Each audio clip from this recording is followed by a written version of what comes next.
peserta MPLS SMK Pertiwi. Mudah-mudahan semua baik-baik saja, tidak kurang sesuatu apapun. Baik, perkenalkan, nama Ibu Ninah Kramadewi, BK di SMK Pertiwi, akan menyampaikan materi tentang kesadaran hukum dalam keluarga. Nah, kalian tahu kan bahwa negara Indonesia itu adalah negara hukum? Demikian bunyi pasal 1 ayat 3 Undang-Undang Dasar 1945. Apa makna dari bunyi pasal tersebut? Nah, makna dari bunyi pasal tersebut yaitu segala aspek tatanan kehidupan dalam bernegara, kemudian dalam bermasyarakat, dalam pemerintahan harus senantiasa berdasarkan asas hukum. Nah, asas hukum ini termaktub dalam sumber hukum yang ada di Indonesia maupun di internasional. Apa saja sumber hukum itu? Pertama, ada undang-undang atau step. Kedua, ada kebiasaan. Ketiga, ada jurisprudensi atau pendapat para hakim. Keempat, ada perjanjian internasional atau traktat. Kelima, ada doktrin atau pendapat para ahli hukum yang sudah terkemuka. Nah, sekarang memasuki pengertian hukum. Pengertian hukum itu ada banyak sekali, tapi Ibu ambil satu saja menurut Utrecht. Menurut Utrecht, pengertian hukum adalah himpunan peraturan-peraturan atau perintah-perintah dan larangan-larangan yang mengurus tata tertib suatu masyarakat dan harus ditaati oleh masyarakat itu. Nah, kemudian apa isi daripada pengertian hukum tersebut? Ada dua, yaitu perintah dan larangan. Maka dari itu sudah sejatinya kita sebagai warga negara yang baik harus taat, patuh, tunduk kepada hukum yang berlaku. Karena hukum itu sifatnya memaksa. Kenapa memaksa? Semua warga negara Indonesia apabila ada perbuatan unsur melawan hukum, maka akan ditindak dengan tegas. Ya, baik itu sanksi pidana maupun perdata, baik itu kurungan penjara maupun denda. Nah, itu sanksi yang akan diberikan apabila kita melanggar hukum. Untuk itu sudah sewajarnya, sudah sepatutnya kita sebagai warga negara Indonesia mentaati, tumbuh rasa kesadaran yang tinggi akan hukum, baik itu dalam rumah, kemudian dalam lingkungan masyarakat, atau di dalam lingkungan sekolah. Hukum atau kesadaran hukum di lingkungan rumah itu akan tercermin dalam hak dan kewajiban anggota rumah.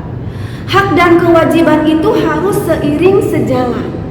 Apabila hak dan kewajiban tidak seiring sejalan, maka akan timbul gejolak, timbul konflik, akan timbul bergesekan satu sama lain. Contoh misalkan seorang ayah punya kewajiban melindungi anaknya dari segala ancaman, baik narkoba maupun kejahatan-kejahatan yang lainnya. Wajib menafkahi, wajib mendidik, wajib menyayangi, mencintai, dan sederet kewajiban seorang ayah. Begitu pula seorang anak. Apa haknya? Hak anak adalah timbal balik dari kewajiban seorang ayah. Dia berhak disayangi, berhak dididik, disekolahkan, dinafkahi, gitu ya. Kemudian apabila seorang ayah tidak ada satu aja kewajibannya tidak terpenuhi, maka akan timbul gejolak.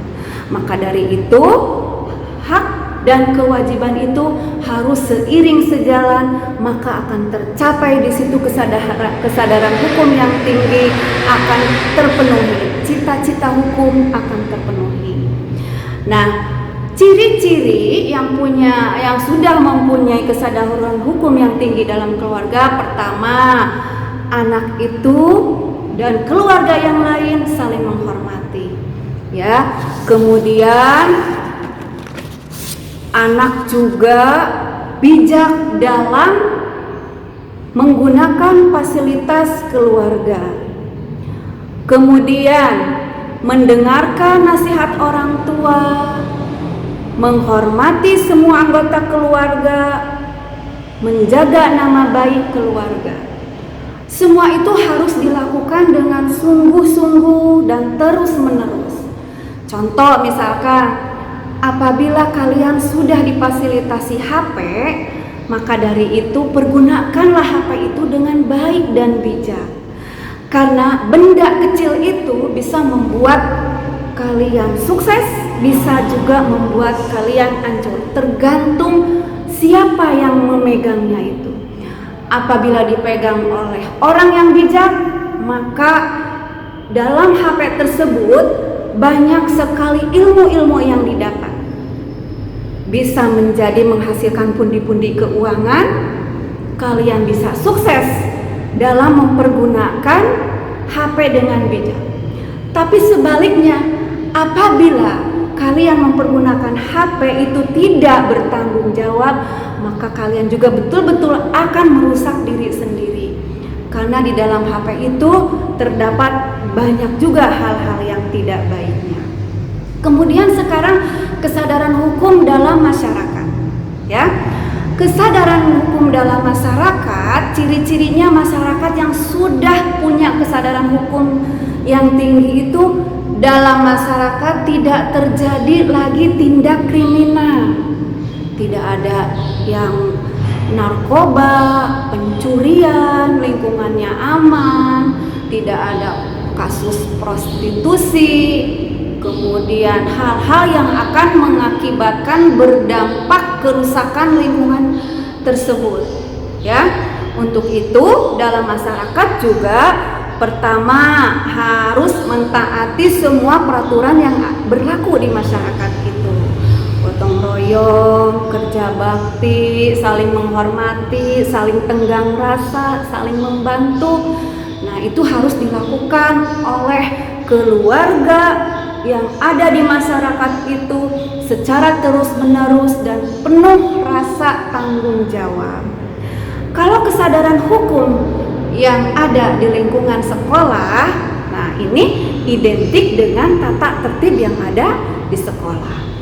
Tata tertib yang ada di sekolah itu harus dipatuhi oleh semua warga sekolah, guru, perangkat sekolah, siswa-siswi, semua yang ada di sekolah.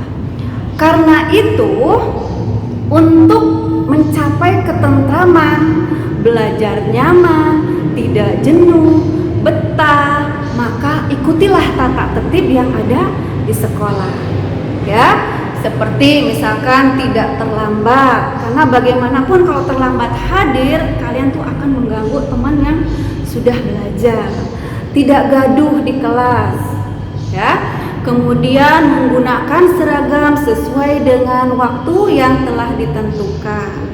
Tidak merokok, tidak membuat onar, seperti teriak-teriak, berantem. Nah, itu dilakukan di lingkungan sekolah. Apabila kalian sudah melakukan tata tertib di lingkungan sekolah, maka salah satu kesadaran hukum kalian berarti sudah tercapai. Nah, apabila semua di masyarakat, dalam keluarga, dan di sekolah sudah tercapai kesadaran hukum, maka akan terciptalah ketertiban, keamanan, kesejahteraan, kenyamanan. Itu adalah cita-cita hukum di Indonesia sudah berlaku. Itu saja dari Ibu.